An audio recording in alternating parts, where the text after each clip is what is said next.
Y'all know what it is. The Weekly Dog Sports Bet Podcast Show. It's your boy Mako Scott, the man Russian. And I'm East Allen on Good at Taylor Street. Yeah. Please make sure y'all like, subscribe, share, comment, and click on those links below. We got great opportunities for y'all that's available. We're only getting better and better. Getting better and better.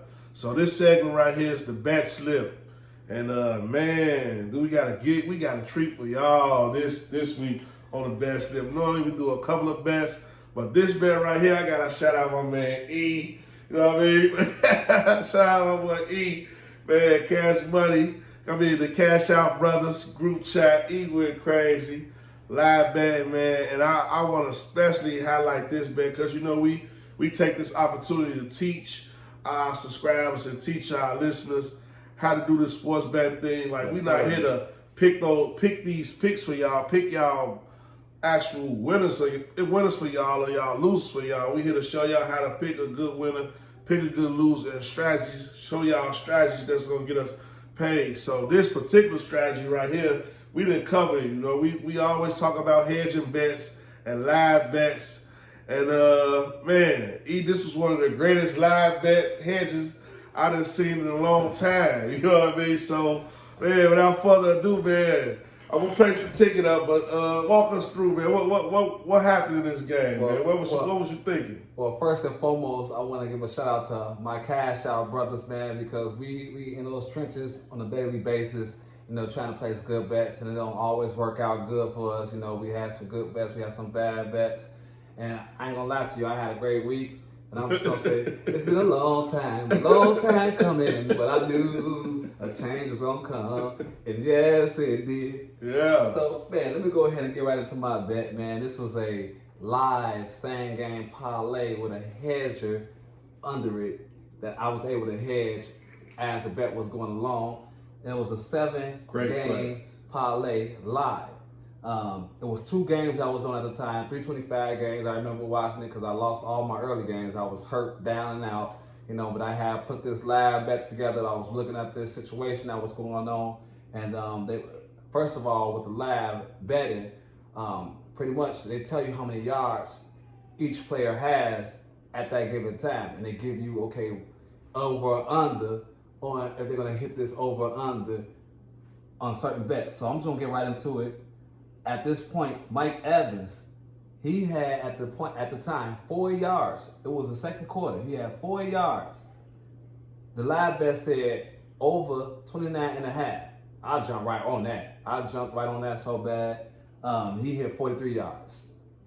The next person, Brandon Ayuk. At this point, he was at 100. Well, the over was 105.5 yards. At this time, he was at like 87 yards. He hit 156 yards, America. Next, Kerry Kittles. Kerry Kittles at the time was at 30 yards, and his over-under was 56.5. He destroyed that with 89 yards. Brock Purdy, at the time, he was only at like 169 yards. It was halftime, though. They was like 269.5 yards. He shot it out with 333 yards. Next, we had Baker Mayfield. Now, Baker Mayfield and the Tampa Bay Buccaneers, they was down at the time, so I knew they was going to have to pass. Right. At the time, he was at like about 100 yards. They was like 206.5, you know, by the end of the game. He shot it out with 246 yards. So that was my 5-for-1 game. But I did 2 games because I got 2 TVs, so you know, I'm watching 2 games at the same time, seeing what's going on. I had 2 more left. I needed to put in there. 2 chains. I needed to put in there. So next was James Cook for 70.5 yards. At the time, at halftime, he had 43 yards. They said 70.5 yards. Now he barely made it at 73 yards. And Stephon Diggs, he had what? 6 yards in the first half. So they dropped him all the way down to 25 yards. Normally he was at 88 yards when the game started. I got him at 25. A great deal. Right. You know, especially great for deal. him. He barely got it, but he got 27 yards. Now, that was the same game parlay that I hit. But before that happened, I just want to let y'all know. Which one was scary? Because one of them was scary. The one that was scary was James Cook. James Cook, he wasn't getting those yards in the third quarter. It was tough because they was pretty much, the Jets got great running defense. So they was kind of stopping him at the time. Josh Allen loved to throw the ball, make mistakes and stuff like that. So I was getting kind of worried. Now, Manager America, I hit all of my bets, out of 7 bets, I hit all my bets but James Cook. He was the last one standing around like the end of the third quarter. So once I saw I had 1 bet left, what you do? I went ahead and went back in and said, I'm going for James Cook on the under. At that time, they had him for as I was going in. Wait. First, so tell me, because we kind of skipped a few steps in this bet process. I apologize. I was excited. Yeah. So tell me, what was the total payout for this bet? So for the 7-teamer, and how much did you place on this bet? So the 7-teamer, it was 23-1. The 7-teamer was 23-1. 23-1. And I placed a complimentary bet, $8.50. Okay. To make $207. Right. So that was the original bid. I'm like, okay, I wanted to make $200. I'm like, I'm gonna put $8 up. I'm trying to get around that $200 range. They said, okay, we'll give you $207. You put down $8.50. 23-1. I'm like, okay, sweet. That ain't nothing. Right. That's less than a salt buck. Right. So at this point now, you hit 6. You hit 6 out of 7 of the bets. And it's down to just Cook. It's down to just Cook, and I'm trying to avoid a no cigar. Right. Because it happens all the time to us. Everybody know how these no cigars is. You can do 6 out of 7, so many games, and you get upset. But luckily, it was in the third quarter. What I did was I went back in because it's time to hedge. It's time to hedge. As I told y'all before, when you hedge, you got to go to the bank. It was time to go to the bank. So I went to the bank because I want to make at least something out the deal. I can't just lose everything. I knew it's a win-win situation when you hedge. So I went back in at the time because Cook had already like 50 yards at the time when I was trying to hedge, and there was still a lot of time left. So his over-under was 78.5 as I was clicking it.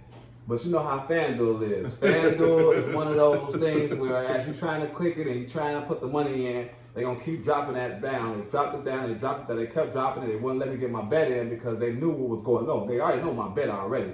They don't want me to get this bet in America. But I was able to get it in, so I had to spend some money, long story short, I got Cook for under 76.5. Under 76.5. So that way I was guaranteed to win whichever way. Either I'm going to win. So I put $69 to turn it to 130. Right. Because it was a minus 114. So either I'm going to make 130 on this end or 207 on that end. And all along, you bet the 69 plus the 8. So you was at $70. So you invested $70 in this bet, and at the end of the day, you either gonna have 130 or you're gonna have 200.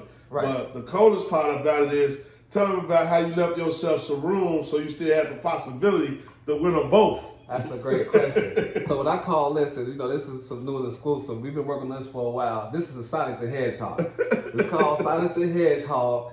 Sonic the Hedgehog is where you leave room where you can win both bets. Right. So I had Cook at 70.5. Mm-hmm. And I had him for the under at 76.5. So if he hits in between that, I win both bets. And you know what happened in America? He got 73 yards. 73 yards. So guess what? Not only did I win my hedger bet, that 130, I also won the 7-game parlay because I was playing it safe. I was just trying to win whichever way.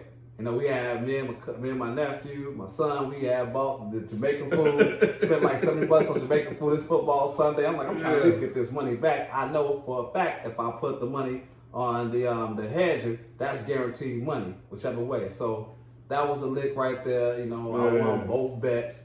He sat in between that 76.5 and that 70.5 at 73.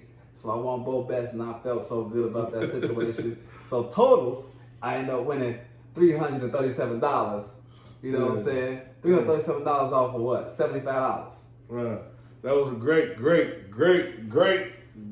play. And I just got to commend you, man, because, first I got to commend you for noticing, like tracking it down and then noticing what was going on and then having the skill and the whereabouts to know what move to make at that time, because there's a lot of people who have bets, and you can always get down to that last leg of the parlay or somewhere up in the parlay, and you don't know really what to do, so you stuck sitting on your hands. But you was thinking fast, you know about hedging bets, and you came with a hedge, and then you came with the Sonic the Hedgehog. I like how you name. You came with the Sonic the Hedgehog blanket hedge, where you left yourself enough room so you could possibly win both bets. But at worst case scenario, you guarantee one bet. You know what I mean? That's called the Sonic the Hedgehog. Yeah, that's the Sonic the Hedgehog you gave yourself. Still, there's a lot of luck. A lot of luck is involved in this game, man. It's a lot of luck involved with this game. Luck which mixed with knowledge and skill. And awareness. Yeah, and awareness. You gotta be aware of what's going on. You can't just be always looking at a bet and just watching TV. Sometimes you gotta go back in and understand that it's money out here for you. If you done did a good bet slip, and you win in 5 out of 7, you gotta be prepared to know, okay, it's two other people that's left, and they're close to getting that. Let me set myself up right now before it gets too late, because it will get too late where you lose everything. Yeah. So that was a good move, man. Good way to hedge. And if you've been following our last episodes or any of our episodes of the podcast in general, we've been talking about hedging this whole time. So this bet slip, like I say, man, we post these bets not to brag or not to boast, but really just to teach and just to enlighten and pass these jewels down. And that was a great bet, bro. So shout out to you, man. Shout out to you. And, man, let's get into these Bears and Bulls talk on the other side of the break. You know what I mean? Because you did your thing with the bet slip. I say we take a shot off set and come back and celebrate the right way. Talk about this letdown with the Bears and then he's let down with the Bulls. And let's get out of here, man. It's your boy, Mako Scott, the man Russian. It's the Weekly Dog Sports Band Podcast Show. And I'm East Salina, Mayor Taylor Street. And please make sure y'all like, subscribe, share, comment. If y'all got some bet slips y'all want to share with us, man, we'll love to shout it out. You know, but y'all got to follow us, man. We here. We ain't going nowhere. Nowhere. It's the Weekly Dog Sports Band Podcast. We'll be back. The spaceship is flying.